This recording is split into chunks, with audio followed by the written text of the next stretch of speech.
ఏం పేరు మీ పేరు? నా పేరు నాగవెల్లి రాజలింగమూర్తి. ఏం నడుస్తున్నది ఇక్కడ భూపాలపల్లిలో?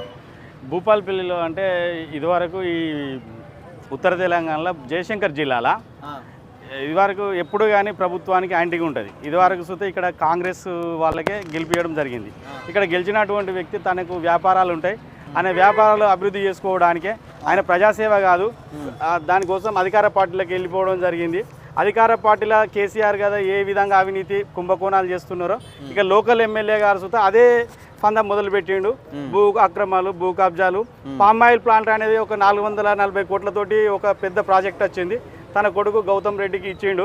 దాని ద్వారా ఇక్కడ గవర్నమెంట్ భూములను 99 సంవత్సరాలు లీజుకు తీసుకొని ప్లస్ ఎక్కడ గవర్నమెంట్ భూమి ఉంటే అక్కడ తన ఇక్కడ కలెక్టర్లు, పోలీస్ ఆఫీసర్లు తన బంధువులను తీసుకొచ్చుకొని ఇక్కడ ఉన్న ప్రజలను అరెస్ట్మెంట్ చేసి తప్పుడు కేసులు పెట్టి జైళ్ళకు పంపించుడు, SC ST కేసులు పెట్టియడం, మొత్తం టోటల్గా అతనే అక్రమ దందా.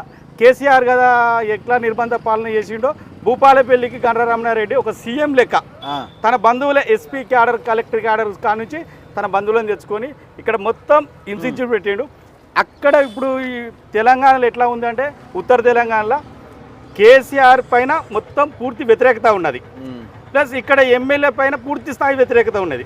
అసలు నాకు తెలిసినంత వరకు ఆయన డిపాజిట్స్ రాకపోవచ్చు. ఇక్కడ ఎవరు గెలిచినట్టున్నది ఇక్కడ ఇప్పుడు ప్రస్తుతానికి అయితే ఇక్కడ మళ్ళీ, ఎందుకంటే కాంగ్రెస్కు కొంచెం మొగ్గు చూపే అవకాశాలు అయితే ఉన్నాయి ప్రజలు. ఎందుకంటే 2 సార్లు ఈ గండ్ర సత్యనారాయణరావు అనే వ్యక్తి ఓడిపోవడం జరిగింది. సరే అతని మీద అభిమానం అని కాదు కానీ కాంగ్రెస్ మీద ఉన్న ఊపు మాత్రం చాలా బాగుంది. వేవ్ ఉన్నదా? వేవ్ ఉంది. సో ఇప్పుడు కేసులన్నీ మీ మీద ఏమైనా పెట్టిండా? నా మీద 14 కేసులు పెట్టడం జరిగింది గండ్రరమణారెడ్డి గారు. ఆయన ఏంటంటే నేను మున్సిపల్ నా 15వ వార్డులో నా భార్య 2020లో గెలవడం జరిగింది. గెలిచినాక తర్వాత ఇక్కడ మేము TRS పార్టీ మీద గెలిచినాం, కారు గుర్తు మీద. ఆయనే కాంగ్రెస్లో గెలిచి TRSలోకి రావడం జరిగింది. ఆయనకి ఏంటంటే ఇక్కడ మున్సిపాలిటీలో పూర్తి స్థాయి అవినీతి. ఒక బ్లీచింగ్ పౌడర్ కొనరు, ఒక రోజు ఒక 150 అన్స్కిల్ లేబర్ సఫాయి పని ఉంటుంది. వాళ్ళ దానిలో ఒక రోజుకు ఒక 100 మంది వస్తారు, 50 మంది రారు. 50 మంది జీతం చూత వీళ్ళు 150 మంది రెగ్యులర్ జీతం తీసుకుంటారు. ప్లస్ బ్లీచింగ్ పౌడర్ అవినీతే, కరెంటు బుగ్గల అవినీతే, కరెంటు వైర్ల అవినీతే, ప్రతిదీ మొత్తం టోటల్గా మున్సిపాల్కి వచ్చే పట్టణ ప్రగతి నిధులు 55 లక్షలు నెలకొస్తాయి. నెలకొస్తే స్పెషల్ ఫండ్ ఇక్కడ మున్సిపల్ వైస్ చైర్మన్ అని హరిబాబు అని తను ఒక బినామీని ఏర్పాటు చేసుకున్నాడు. ఏర్పాటు చేసుకొని మా మున్సిపల్ వచ్చే ప్రతి నిధిని సుతా తాను తినే అన్నం సుతా మా మున్సిపల్ చెత్త కూడా తింటారు. మీ మీద ఎందుకు పెట్టిన మరి కేసు? నా మీద అంటే వీళ్ళు చేసే మున్సిపల్ చేసే తీర్మానాలు ఒక మీటింగ్ అయితే 7,000 రూపాయలు వస్తాయి మాకు మున్సిపల్. ఒక్కొక్కసారి 70,000 రాస్తారు, ఒక్కొక్కసారి 1,00,000 రాస్తారు. దానిలో పెట్టేటి నామినేట్ టెండర్లు వేరే వాళ్ళకి ఇస్తారు, షాపుల వాళ్ళకు. ఒక షాపులో ఒక 5,000 సామాన్ కొంటారు, 50,000 బిల్లు ఇస్తారు. ఒక ట్రాక్టర్ల రిపేర్లు, డీజిల్ సూతా కుంభకోణమే. డీజిల్ సూతా వీళ్ళకి పోసేది రెగ్యులర్ జీతం. అవన్నీ మేము వాటిని ప్రశ్నించినాం, ఇట్లా మీరు అనవసరంగా మీరు ఇట్లా మున్సిపల్ ప్రజల నిధులు దుర్వినియోగం చేయొద్దు, ఏదన్నా పబ్లిక్ సర్వీస్ చేయాలి, రేపు మనం పబ్లిక్ సమాధానం చెప్పుకోవాలని చెప్పి మేము అంటే దాన్ని నువ్వెవడు ప్రశ్నించడానికి. ప్రతి దానిలో ఇప్పుడు భూములలో చూత ప్రజలు ఇప్పుడు ఇక్కడ 75% గవర్నమెంట్ ల్యాండ్ ఉంటుంది ఈ ఏరియాలో, 25% పట్టా ల్యాండ్ ఉంటుంది. పట్టా ల్యాండ్ వాళ్ళకు పర్మిషన్లు వస్తాయి, గవర్నమెంట్ ల్యాండ్ వాళ్ళకు రావు.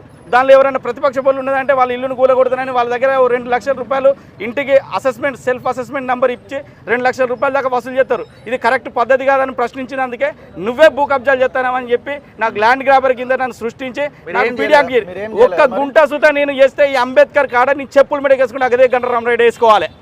నేను నా ల్యాండ్ గ్రాబర్ కింద నా మీద ఆగస్టు 13 అరెస్ట్ చేసిండు. ఆగస్టు 6వ తారీఖు నాడు కేసు పెట్టిండు, ఆగస్టు 8వ తారీఖు ఆగస్టు 10వ తారీఖు నాడు 3 కేసులు పెట్టిండు. నన్ను అరెస్ట్ చేసి ఆగస్టు 13వ తారీఖు నాడు అరెస్ట్ చేసి నా మీద తీసుకుపోయి PT వారెంట్లు వేసుకుంటూ కేసు వెనుక కేసు పెట్టుకుంటూ నా మీద మొత్తం టోటల్గా 13 కేసులు నా లిస్ట్ రాసి నేను ఇక్కడ ల్యాండ్ గ్రాబర్ అని పెట్టిండు. ఇది వరకు నాకు 48 సంవత్సరాలు ఒక్కరిని చూస్తే ఇట్లా గీయలే, నేను ఎవరిని ఒక పల్లెత్తు మాటలే. అలాంటి వ్యక్తి నేను ఇక్కడ భూపాలపల్లి అంటే ప్రజా సంక్షేమం, ప్రజలకు అన్యాయం జరిగితే ఉన్నారు కదా, మరి మీ నాయకులకు చెప్పుకోలేదా మీరు? పైన ఇక్కడ ఎట్లా ఉన్నదంటే మా ఫామ్ హౌస్లో సీఎం ఎవరిని కలవడు, ఇక్కడ మా ఎమ్మెల్యే గారు సుధా నీ అంతే.